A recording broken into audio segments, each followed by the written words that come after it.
Insya Allah sekali lagi pada kesempatan ini, mari kita gali sebanyak-banyaknya ilmu yang akan diberikan oleh beliau, dan mudah-mudahan ini pahala beliau, ilmu yang bermanfaat untuk bekal di akhirat kita, insya Allah.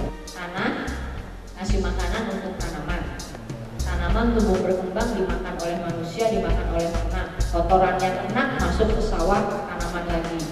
Tapi sebelum dimakan oleh tanaman, itu kan diolah dulu dia sama mikroorganisme ya Pak ya, atau bakteri di dalam tanah. Kemudian cacing ikut menggemburkan tanah, balik lagi menyuburkan tanah di akarnya dimakan oleh tanaman. Terus saja berputar gitu. Kita mutus Pak.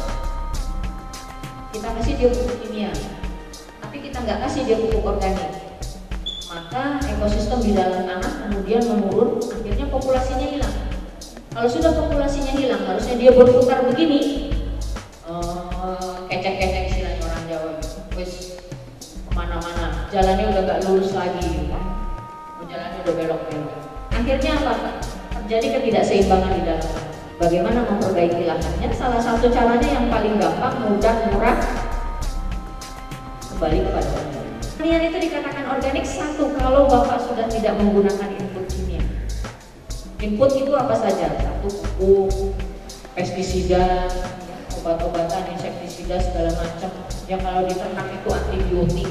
Prinsipnya adalah memperbaiki lahannya supaya lahannya siap ditanami oleh tanaman, lahannya siap memberikan makanan untuk tanaman. Kemudian kita menjaga kesehatan tanamannya sehingga dia tidak mudah terserang penyakit, tidak memerlukan obat-obatan. Nah sekarang kalau kembali kepada back to nature barangkali, ya itu kan maksudnya ke sana. Tanahnya sehat, petaninya sehat, begitu ya. Yang dimakannya juga sehat. Itu kan sungguh mulia barangkali, Ibu ya. Nah itu jadi kami siap, kalaupun istilahnya ada semacam kerjasama untuk kebaikan. Saya tadi sangat ideal dan sangat menarik dengan ini. Bahkan kelebihan-kelebihan pun itu sangat menonjol. Bisa nggak misalkan tadi pemerintah juga memaksa atau memberikan kebijakan bahwa para petani harus beralih dengan ini? Namun apakah tidak sebaiknya kalau seandainya setiap petani tahu cara-cara pembuatan nutrisi, bahannya apa, caranya bagaimana. Jadi seandainya kita kesulitan untuk mendapatkan nutrisi ini, para petani bisa membuat sendiri.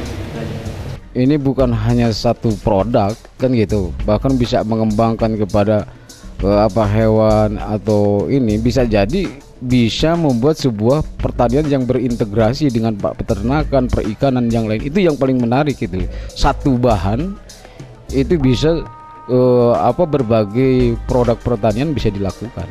Kita ingin buktikan dulu, kita punya bukti langsung, kita merasakannya. Walaupun itu perlu waktu yang cukup panjang, harus memakan waktu 3 bulan, bahkan mungkin 6 bulan, bahkan mungkin 1 tahun maksimalnya. Tapi kita sudah membuktikan dan merasa apa yang beliau sampaikan berulang-ulang dan saya mengikutinya, saya coba sendiri.